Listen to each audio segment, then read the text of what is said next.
Welcome to another Diecast review video. Today we're going to take a look at this Ferrari 456 GT made by BBurago. Now this is a 1/18 scale diecast model, and this car was launched back in 1992, and there is a good chance that the model itself was made at about the same time, just by judging by the state of its box. If you see, it's the plastic is very yellowed, and also if we flip it around, here in their list of models there is nothing newer than 1992. So in effect this is a 30-year-old model, or close to it. Of course, as you can see, it was still made in Italy. BBurago stopped making cars in Italy in 2005.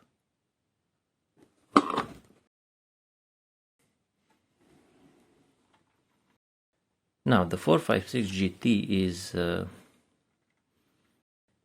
my favorite Ferrari model of all time. And it's an interesting story because the first car magazine that I ever read was a Ferrari special. Back when the F50 was introduced, there was this special issue dedicated to Ferraris. And of course the magazine had all of the then current production models in it.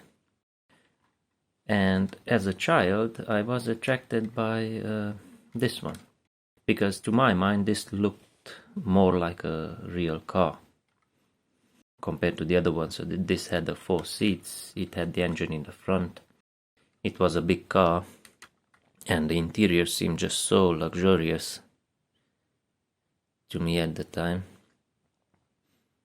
especially when compared to the sort of cars that I was used to.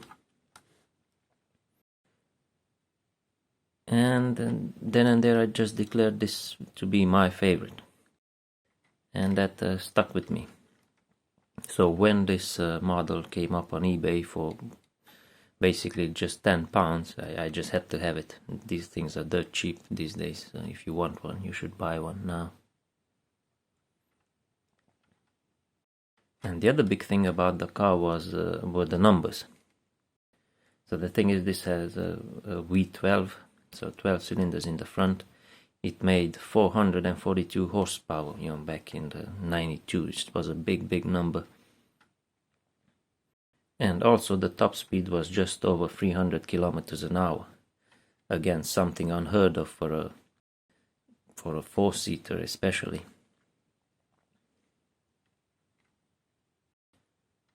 Now, another pleasant surprise with this was that I found new respect for BBurago.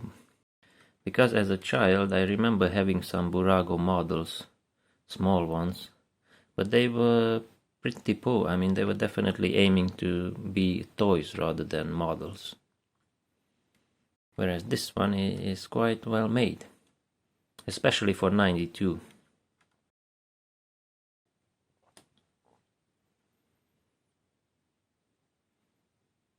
Now, one big flaw that these models have are the doors. They just don't fit very well. I've looked at the countless pictures of these things and none of them have good fitting doors.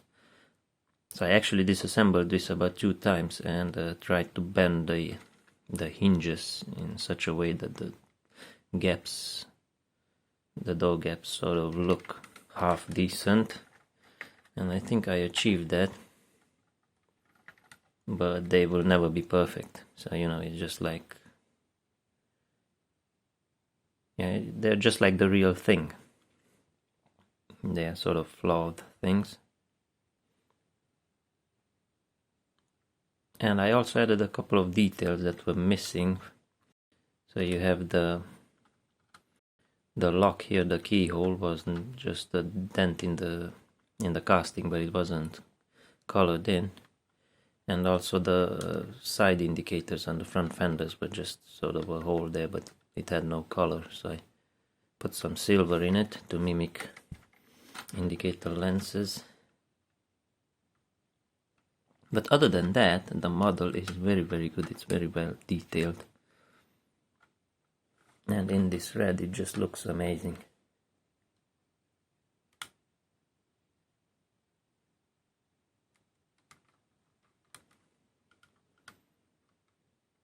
Now the wheel center caps are not missing, they're just not there. I don't know why BBurago never bothered to put a sticker on there, but that's how they came. The tires, as you can see, are branded Pirelli P0, and even the size is molded into it. And of course the rear ones are much wider. Here you can see the lovely Pininfarina logo. Pininfarina was the designer of this car. And then you just have these reversed hood scoops, which just look incredible.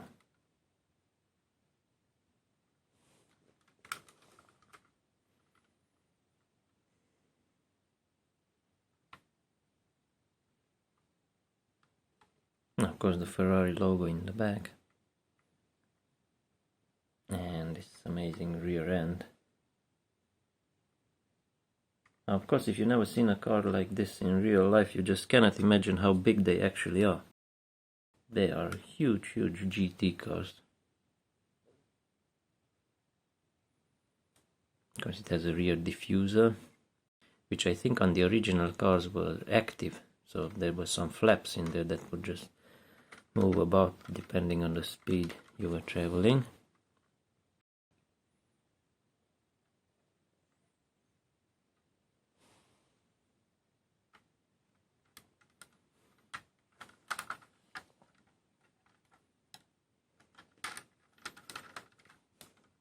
Now this light color interior works really well.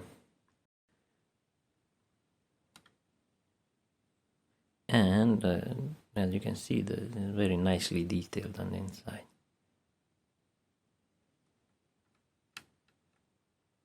Of course, when these were new, these were relatively expensive to make because these were made in Italy rather than China, so production costs were quite high. Hence the reason for BBurago's bankruptcy.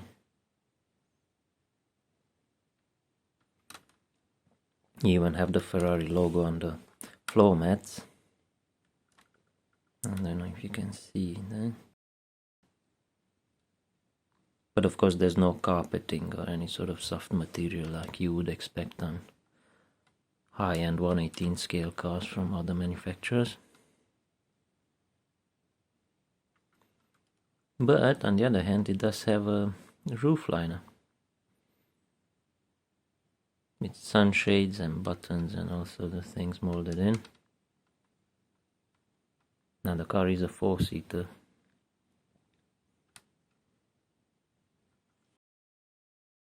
One of the interesting things about the BBurago's production process is that they don't glue things together quite as often as other people. Most of the stuff is just snapped in place. So it's basically built and every small component is held in place by another bigger one that's bolted down eventually. Now of course this does have its drawbacks. The roof liner was actually coming off, so I had to glue it in place.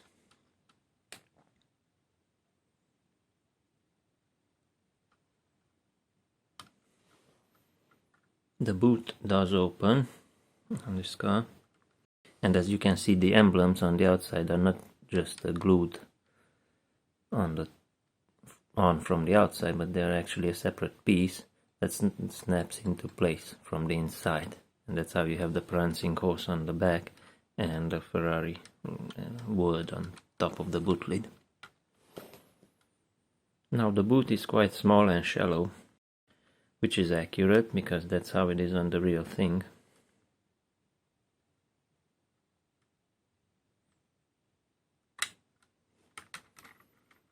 Of course it has a chipping paint and so on. I noticed that the paint is quite thin on this thing.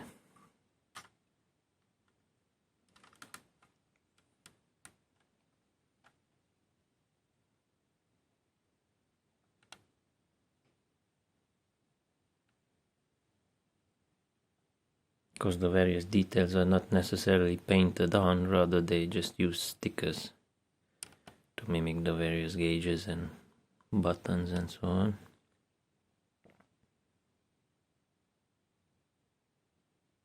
And the logo on the steering wheel is actually upside down.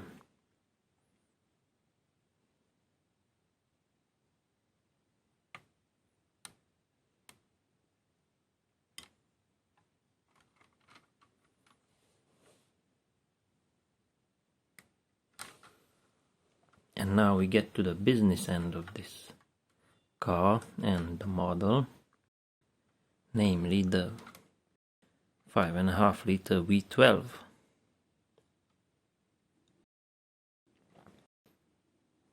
Now the model actually has a rod to prop up the bonnet. Let's take this plastic thing in.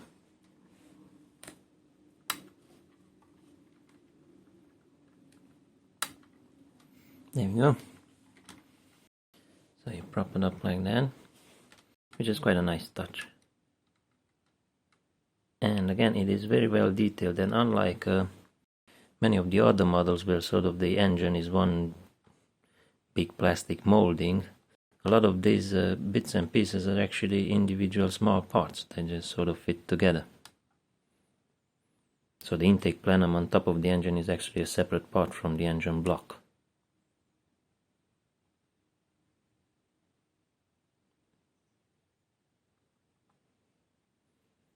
Now the 456 designation is harking back to the old days of Ferrari, where the number designated the cubic capacity of a single cylinder.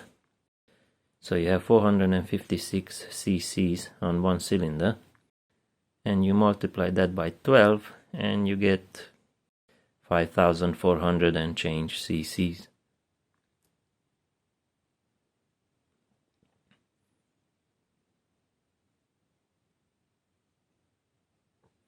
That's why in the olden days you had the different generations of Ferrari 375s and 400s and whatnot. They just happened to have the same engine size.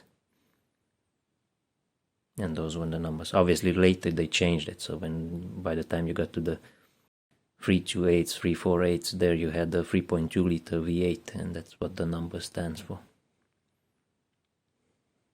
And on the 355 you had a 3.5 liter engine that had 5 valves per cylinder, hence the second 5 in the sequence.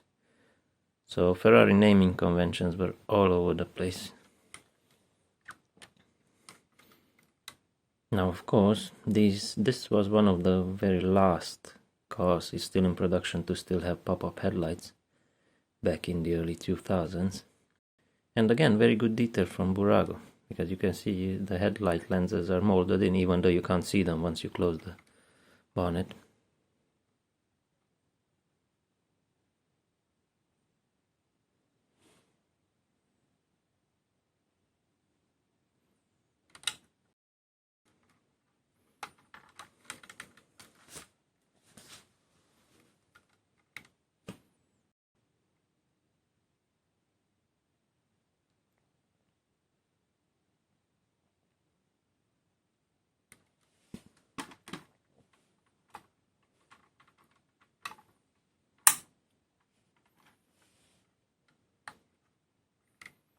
Of course, on the underside, the steering does move. I mean, so it sort of works, but the steering itself is just based on the flexibility of some plastic parts. So obviously, if you do that too many times, that thin piece of plastic there will wear out and break, and that's the end of the steering. But again, the details are very, very good on this. And of course, the construction of the car is a space frame, so you have a lot of these struts that mimic the construction of the real thing.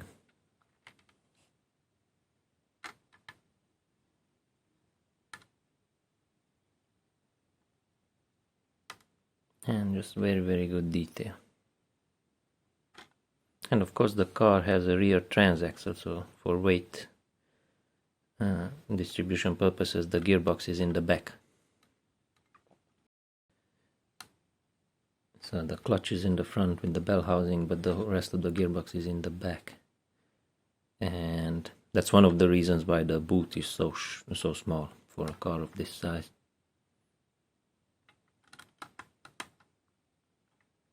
And very good detail. You even have the drive shafts, and of course this fantastic exhaust.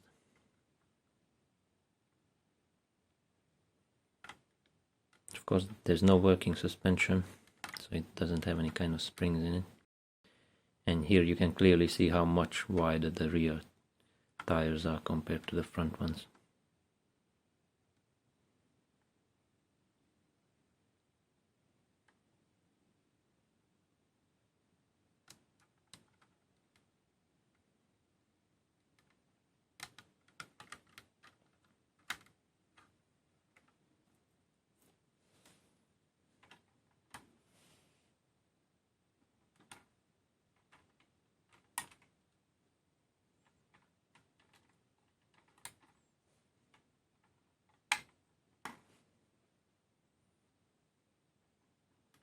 So all in all, this is a great model, even though it has a few shortcomings, but all of them do.